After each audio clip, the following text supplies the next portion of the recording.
시편 4편의 말씀 1절부터 8절까지 우리 함께 교독하겠습니다. 제가 먼저 1절 말씀 봉독합니다. 내 의의 하나님이여, 내가 부를 때에 응답하소서. 곤란 중에 나를 너그럽게 하셨사오니 내게 은혜를 베푸사 나의 기도를 들으소서. 인생들아, 어느 때까지 나의 영광을 바꾸어 욕되게 하며 헛된 일을 좋아하고 거짓을 구하려 합니까? 여호와께서 자기를 위하여 경건한 자를 택하신 줄 너희가 알지어다. 내가 그를 부를 때에 여호와께서 들으시리로다. 너희는 떨며 범죄하지 말지어다. 자리에 누워 심중에 말하고 잠잠할지어다.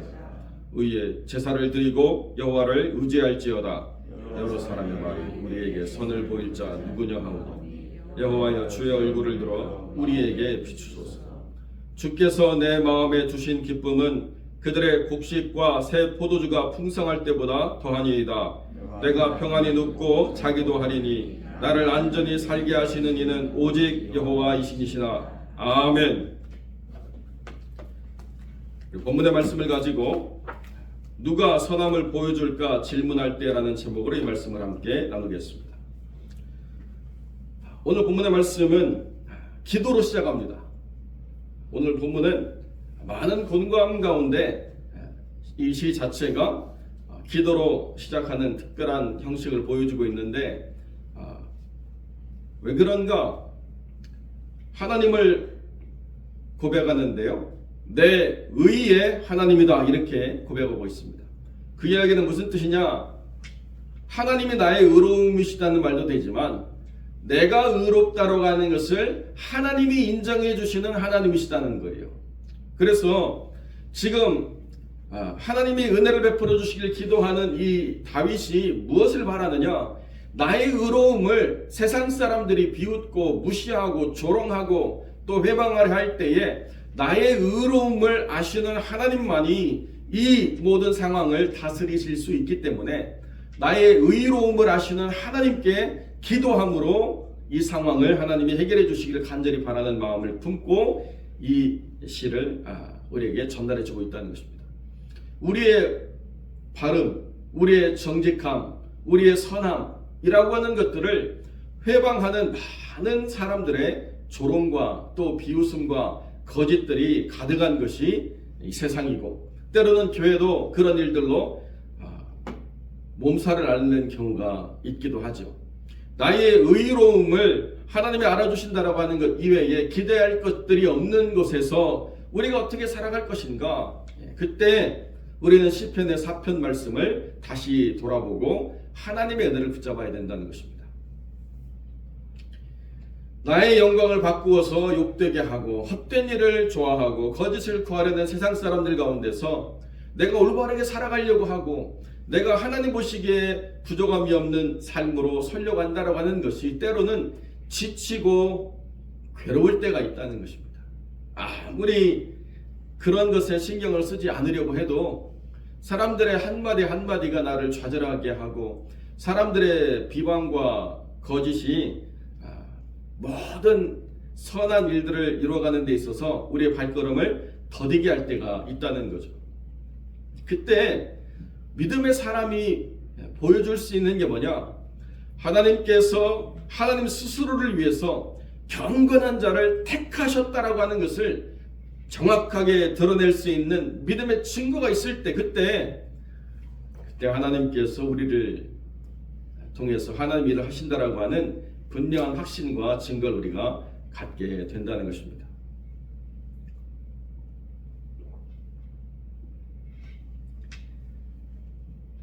세상 사람들이 예수 믿는 사람들을 조롱하고 비방하는 것이 얼마나 극에 달했는지 이루 말할 수가 없습니다.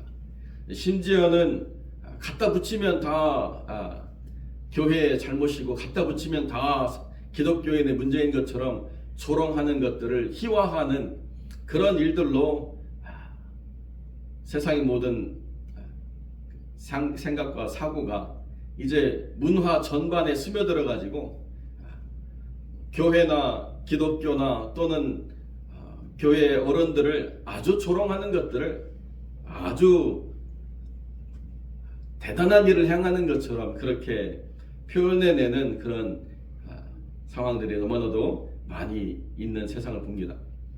그런 곳에서 우리가 살아가는 것 자체가 참 안타까움이죠.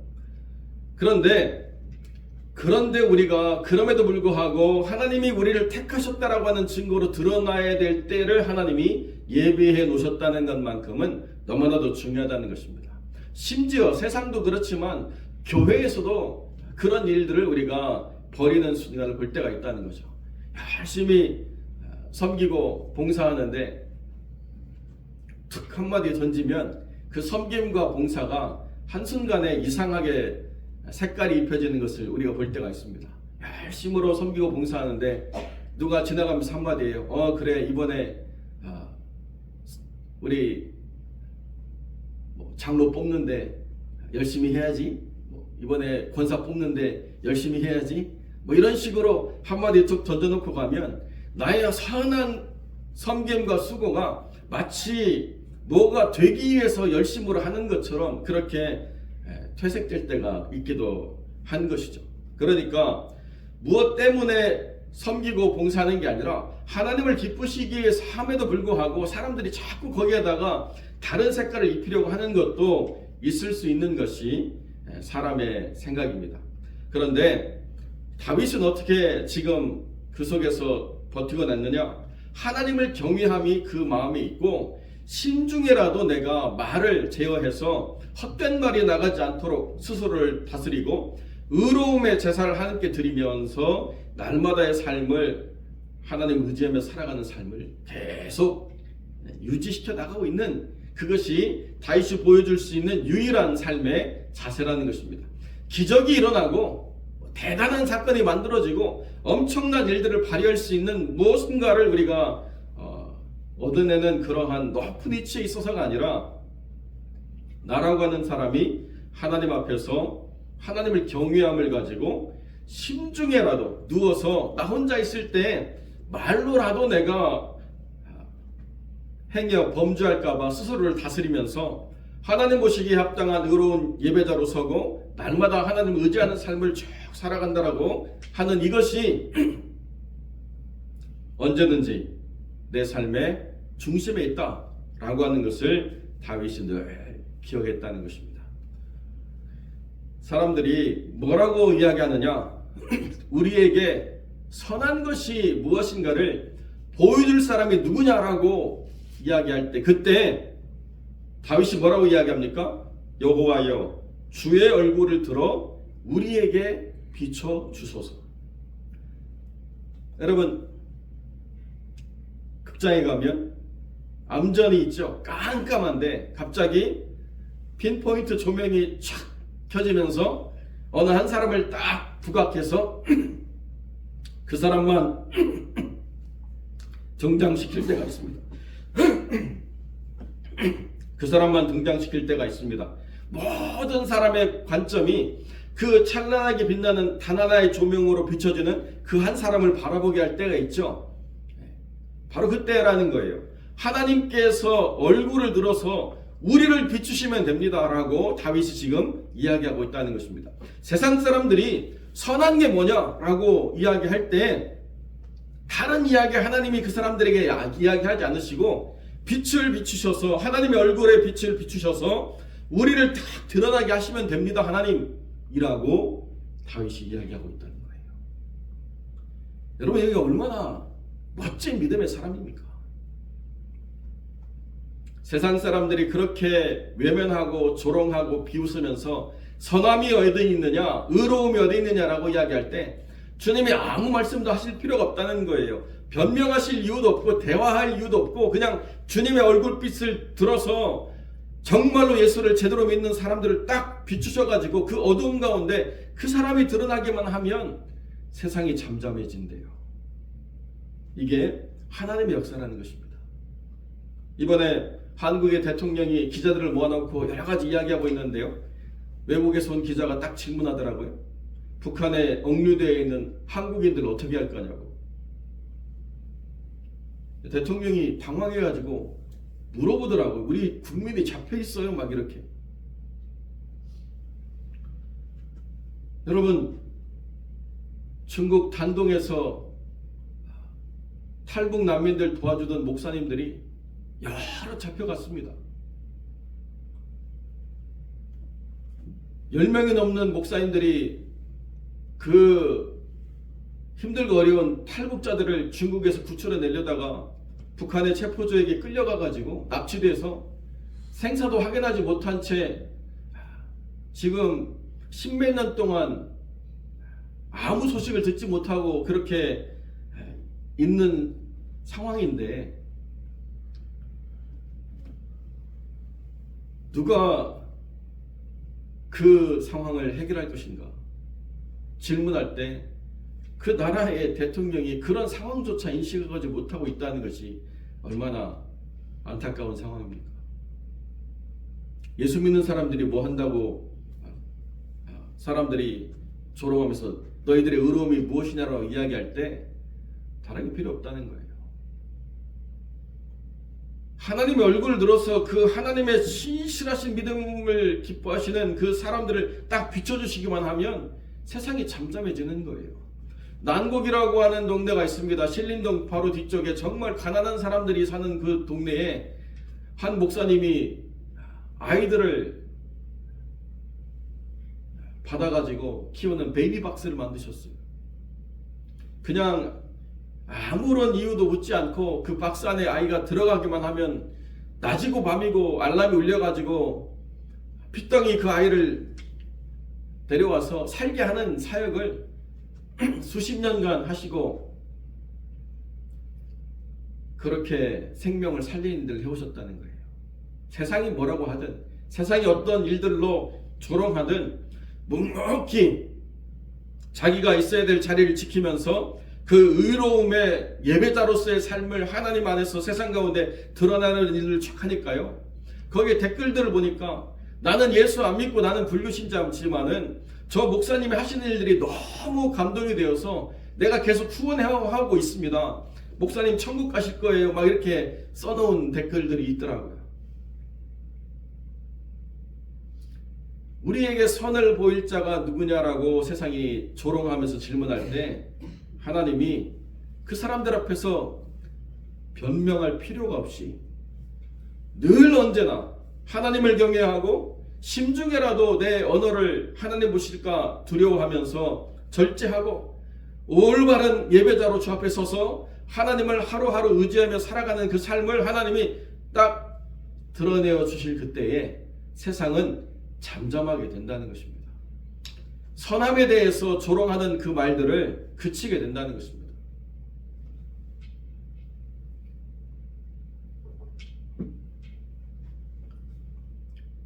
그것이 고통과 괴로움과 절망의 길이라고 한다면 그 삶을 누가 그렇게 평생 살아가게 할 수 있겠습니까?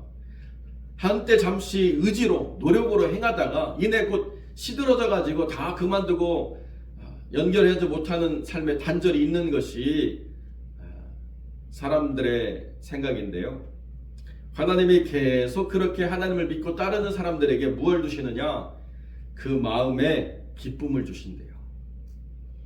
곡식과 새 포도주가 풍성할 때보다 더한 기쁨을 하나님이 허락하심으로 세상 바라보지 않고 환경 탓하지 않고 사람 바라보지 않고 하나님 보시기에 합당한 삶을 내가 살아내야 되겠다라고 하는 기쁨이 충만한 삶을 하나님이 허락해 주시기 때문에 그때 그렇게 하나님 영광을 따라서 살아가는 삶이 이어진다는 거예요. 탈북했던 사람들이 한국에 와가지고 겪는 큰 문화, 신앙적인 충격이 있는데 뭔가 이렇게 들어봤더니요. 자기가 탈북해가지고 그때 중국에서 만난 목사님들은 얼마나 자기를 사랑해 주는지, 잘했다 내 딸아, 잘했다 내 아들아, 정말 하나님의 사랑으로 너희를 사랑한다 하면서 막 섬겨주고 품어주고 어떻게든지 너희들을 내가 살려서 한국으로 보내줄게라고 그렇게 사랑하는 게서 이게 교회구나, 이게 정말로 예수 믿는 사람들이라고 하고 한국에 왔더니요, 아무도 자기를 사랑한다라고 말하지도 않고 아무도 자기를 기뻐하지도 않고 교회 갔더니 골치 아픈 일들이 너무나도 많이 있어가지고 한동안 교회를 안 다녔대요.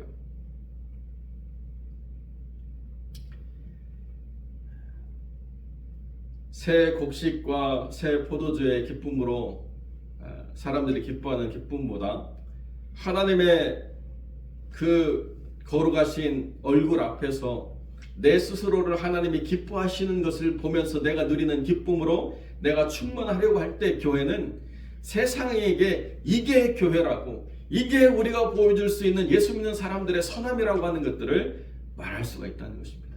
드러낼 수가 있다는 것입니다.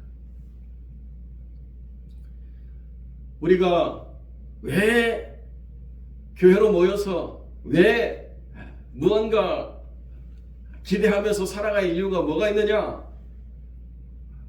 조건 때문에, 상황 때문에, 문제 때문에 어쩔 수 없이 하나님 앞에 나와가지고 하나님 이거 해주세요, 저거 해주세요 라고 하는 것만 있다고 한다면 우리가 하나님 안에서 나의 의로움을 아시는 하나님이라고 하는 것들을 말하기가 얼마나 불일치 하겠습니까? 그러나 하나님께서 원하시는 뜻대로 날마다 하나님을 의지하며 내가 온전한 예배자로 서서 하나님께 드려지는 예배가 하나님의 기쁨이 되는 것을 우리가 함께 경험하고 하나님의 은혜를 증거하는 삶으로 세상에서 드러나고자 심중이라도 우리가 범죄하지 않으려고 우리 스스로를 다스려갈 때 그때 하나님이 자신 있게 이야기하신다는 거예요.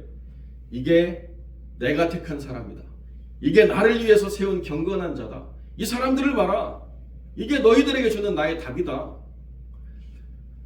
말로만 우리에게 이루어진 것이 아니라 성령과 능력과 큰 확신으로 우리에게 주어졌다라고 말하는 데살로니가 교회 사람들이 되어가지고 마게도냐와 아가야 모든 지방의 사람들에게 믿음의 본이 되었던 것처럼 예수를 증거하는 것이 말에 있는 것이 아니고 삶에 있을 때 이것이 세상에게 보여줄 수 있는 하나님의 답이라는 거예요. 우리가 살아가는 이 삶이 세상이 그렇게 기대했던 선함의 삶이라고 하는 것을 보여줄 수 있을 때 그때 하나님은 우리를 인하여 기뻐하시고 또 우리 마음에 하나님 주신 기쁨이 있어서 우리가 평안이 높고 자기도 하는 것이 우리의 삶의 모든 것이 보장되어 가지고 먹을 걱정 없고 마실 걱정 없고 입을 걱정 없고 놀 자리 걱정 없어서 편안히 눕고 자는 것이 아니라 하나님이 내 마음에 기쁨을 두셨기 때문에 평안히 눕고 잘 수도 있다. 그리고 내 안전은 하나님이 지키신다라고 하는 분명한 확신을 갖게 될 때 그때 우리가 하나님의 영광을 써가는 믿음의 삶이라고 하는 것을 드러낼 수 있다고 성경이 우리에게 이야기해주고 있다는 것입니다. 사랑하는 성도 여러분, 우리가 드러내야 될 가치가 여기 있다는 거예요. 도대체 화평장로교회는 세상에게 어떤 답을 줄 것이냐?